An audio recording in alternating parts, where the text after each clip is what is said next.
രാവിലെ തന്നെ ഉണ്ടല്ലോ അച്ഛൻ വിളക്ക് വളർത്തുന്നതും കണ്ടിട്ടാട്ടോ ഞാൻ എനിക്ക് വരണത്. അടുക്കളയിൽ ചെന്ന് നോക്കിയപ്പോഴോ അമ്മ രാവിലത്തെ ചായക്കുള്ള പണിയിലാണ് കേട്ടോ. നമ്മൾ ഇന്ന് രാവിലെ തന്നെ പോവും, നേരത്തെ പോവും. കാരണം അച്ഛനും അമ്മയും രാവിലെ എന്തായാലും പണിക്ക് പോവും. പിന്നെ വിൻഷേട്ടനും പോകണല്ലോ, അപ്പൊ നമ്മൾ എന്തായാലും നേരത്തെ പോവാച്ചിട്ടാണ്. ചപ്പാത്തി മുട്ടക്കറി ഉണ്ടാക്കി വെച്ചത് കണ്ടപ്പോൾ തന്നെ ഞാൻ വെച്ചെന്നിട്ട് വേഗം അതേ പല്ല് വെച്ചു. പിന്നെ വേഗം ചായ കുടിക്കാൻ നോക്കാന്ന് വിചാരിച്ചിട്ടോ. അപ്പൊ അതിന്റെ ഇടയ്ക്കാണ് ഇത് അച്ഛൻ പോവാൻ നിൽക്കണത്. അച്ഛൻ 7:15 വീട്ടിൽ നിന്ന് പണിക്ക് പോകട്ടോ. രാവിലെ നേരത്തെ 7:30 തോന്നുന്നു അവർക്ക് യൂണിയൻ ഓഫീസിൽ ഒപ്പിടുന്നത്. അപ്പൊ കുറെ പേര് ചോദിച്ചു അച്ഛൻ എന്താ പണിയെന്ന്. അച്ഛൻ യൂണിയനിലാണ്, ആര്യമ്പാടം എന്ന് പറയും, അവിടെ ആട്ട യൂണിയനിൽ വർക്ക് ചെയ്യണത്. അപ്പൊ അച്ഛതേ വേഗം പോവാട്ടോ. അപ്പോഴേക്കും തേജും വിൻഷേട്ടനും ഒക്കെ എനിക്ക് വന്നു.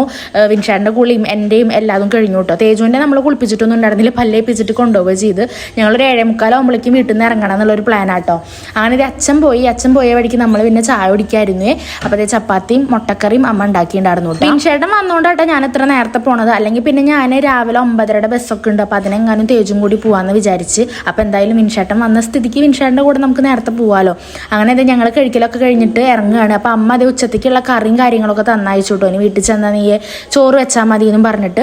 അങ്ങനെ ഇതേ ഞങ്ങൾ ബാഗും കറിയും കാര്യങ്ങളും എല്ലാതും എടുത്തിട്ട് ഇതേ ഇറങ്ങിയിട്ട് ഞങ്ങൾ പോയതിന്റെ പിന്നാലെ അതേ അമ്മയും പണിക്ക് പോകാൻ ഇറങ്ങി. അതാണ് അമ്മ ഉമ്മർത്ത് നിൽക്കുന്നത്. അപ്പൊ അതിന്റെ ഇടയ്ക്ക് ഇതേ അമ്മ കാശിത്തുമ്പടെ വിത്ത് ഉണ്ട് എന്നും പറഞ്ഞിട്ട് കുറച്ചത് എനിക്ക് തന്നു കേട്ടോ.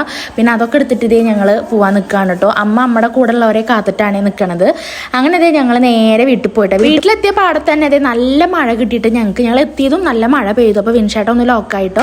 ഞാൻ വേഗത അടിച്ചൊരു തുടയ്ക്കാനൊക്കെ നോക്കി. കാരണം ഇനി ഉച്ചത്തേക്കുള്ള ഫുഡോ കാര്യങ്ങളോ ഒക്കെ വേറെ വെക്കണ്ട, ചോറ് മാത്രമായിട്ട് വെക്കുള്ളൂ. പിന്നെ രാവിലെ നമ്മളവിടെ നിന്ന് ചായ കുടിച്ച് വന്നുകൊണ്ട് തന്നെ വേറെ പണിയൊന്നും ഉണ്ടായിരുന്നില്ല കേട്ടോ. അപ്പോൾ എന്തായാലും അടിച്ചൊരി കാര്യങ്ങളൊക്കെ കഴിഞ്ഞിട്ട് കുളിക്കാമെന്ന് വിചാരിച്ചു. ഞാൻ വീട്ടിൽ നിന്ന് കുളിച്ചിട്ടുണ്ടായിരുന്നില്ല കേട്ടോ.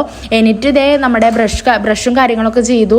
പിന്നെ ഫുഡ് രാവിലത്തെ ചായയൊക്കെ കുടിച്ചു. പിന്നെ ഒന്ന് കൈ മുഖമൊക്കെ കഴുകിയിട്ട് നേരെ വീട്ടിലേക്ക് പോരാട്ടോ ചെയ്തത്. ആദ്യം തന്നെ ഞാൻ തേജുവിനെ കുളിപ്പിച്ചിട്ട് കയറ്റാനായിട്ടാണ് നോക്കണത്. അല്ലെങ്കിൽ അവൻ അമ്മ കുളിപ്പിച്ചായോ എന്ന് പറഞ്ഞിട്ട് എൻ്റെ പിന്നാലെ വരും. അങ്ങനെ അവനെ കുളിപ്പിച്ച് അവിടെ കൊണ്ടിരുത്തി. പിന്നെ ഞാനിത് എൻ്റെ കുളിയും കാര്യങ്ങളൊക്കെ കഴിഞ്ഞു കേട്ടോ.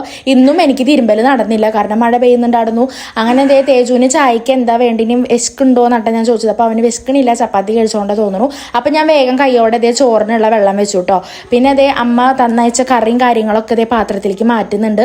ദോശയുടെ മാവ് ഇരിപ്പുണ്ട് കേട്ടോ. പക്ഷെ അവൻ ചോദിക്കുകയാണെങ്കിൽ ദോശ ഉണ്ടാക്കി കൊടുക്കാമല്ലോ എന്നുള്ളൊരു പ്ലാനിലായിരുന്നു. പക്ഷെ അവന് വേണ്ടാന്ന് പറഞ്ഞു. പിന്നെ ഇതെന്താന്ന് വെച്ചാൽ അരിനെല്ലിക്കാന്നാട്ടെ നമ്മുടെ ഇവിടെ പറയാ. അമ്മ ഉപ്പിലിട്ടതായിരുന്നു, അത് തന്നയച്ചിട്ടുണ്ടായിരുന്നു കേട്ടോ. വേഗം ഒരു കഷ്ണം കടിച്ചു നോക്കി, നല്ല ഉപ്പുണ്ടായിരുന്നു, ഉപ്പും പുളിയൊക്കെ ഉണ്ടായിരുന്നു കേട്ടോ. കിട്ടിയ പാടെ തന്നെ ഞാൻ വേഗം പിന്നെ വിൻഷേട്ടനും കൊണ്ടു കൊടുത്തിട്ടോ. വിൻഷേട്ടനും അതെ വയലിങ്ങനെ വെള്ളം വരണ ഉപ്പ് എന്ന് പറയില്ല, അങ്ങനത്തെ നല്ല ടേസ്റ്റ് ആട്ടോ. ഓവർ ഉപ്പ് എന്നല്ല, നമുക്കങ്ങനെ കൊതി വരണ തരത്തിലുള്ള ടേസ്റ്റ് ആയിരുന്നു കേട്ടോ. അങ്ങനെ അതെല്ലാം കഴിഞ്ഞത് വിൻഷേട്ടൻ നേരത്തെ ജോലിക്കാട്ടോ പോയത്. അപ്പം ഇന്നത്തെ നമ്മുടെ കുഞ്ഞുകൂടി എത്രയുള്ളൂ അടുത്ത വീഡിയോയിൽ കാണാം കേട്ടോ. ബൈ.